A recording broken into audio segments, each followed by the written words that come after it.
As a learner driver, your practical driving test is the most important part of the journey. Before you take your driving test, you need to think about what vehicle you will use. The common choice is to use a driving instructor's vehicle. But did you know that you may be able to use your own car, a family car, or a rental for your test? In this video, we will be going over everything that you need to know about using your own car for your driving test. First, the criteria for using your own car. Before you can even think about using your own car for your driving test, you must make sure that the vehicle is fully maintained and meets all the requirements for the driving test. If you bring your own car on the day and it does not meet the requirements or it has any issues, you risk having your test cancelled without a refund. Your car must also be the transmission type that you want your license in.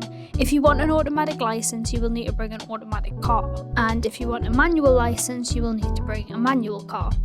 If you do take your test in a manual car, this will also entitle you to drive automatic vehicles. The vehicle must be taxed and have an MOT if it is over 3 years old. You need to have 4 wheels that meet the maximum authorised mass of no more than 3,500 kilograms, with a tread depth of at least 1.6 millimeters, with no damage or space saver tyres. There must not be any warning lights shown on the vehicle and it must be able to reach 62 miles per hour. There must be a seatbelt and a fixed head restraint. You will also need some extras. You will need L plates or D plates if you are in Wales on the front and back of the vehicle, and an extra interior rear view mirror for the examiner to use.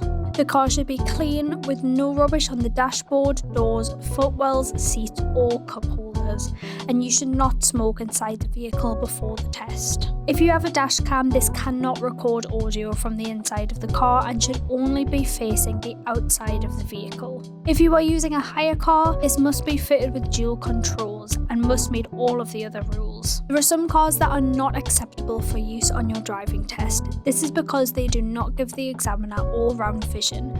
Check this before you consider using your own car for your driving test. And finally, your car will need to be insured. But what options do you have for insuring your car before your practical driving test? To insure your car for your driving test, you have the option of being added on as an additional driver to someone else's policy. With some insurers, they will be able to add a learner on as an additional driver. This will come with additional costs to the policy and can sometimes be quite expensive.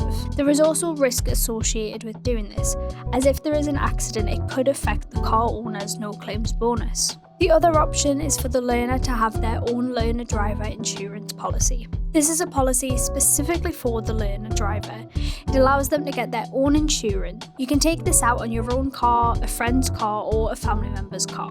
With Collingwood Learner Driver Insurance, this means that you are protected with your own insurance when you are behind the wheel. If someone else owns the car, when they are driving it will be their insurance, which means that there is no risk to their no claims if the learner has an accident, as it will be the learner driver insurance that would deal with the claim. But what about after using your own car for your driving test? Whether you pass or fail, you cannot drive the car back. This is because if you fail, you may not be in a good headspace for driving, and if you pass, you are no longer a learner driver, so your insurance policy will no longer be valid. When you are a learner, you always need a supervising driver, so they should be with you at the test centre. They will be able to drive you home after your test. If you are with Collingwood, the supervising driver will be insured to drive you back after the test. Once you are home, if you have passed, remember to cancel your learner driver policy and set up insurance as a full licence holder. This will keep you covered when you are going out on the roads. If you fail, give yourself a few hours to process and calm down before heading out for any more practice with your supervising driver.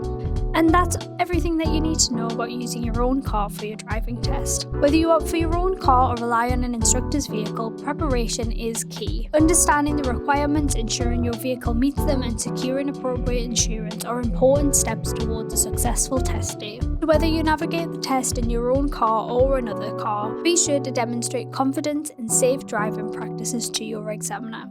If you are looking for more learner driver tips, consider subscribing. Thank you for watching and safe driving.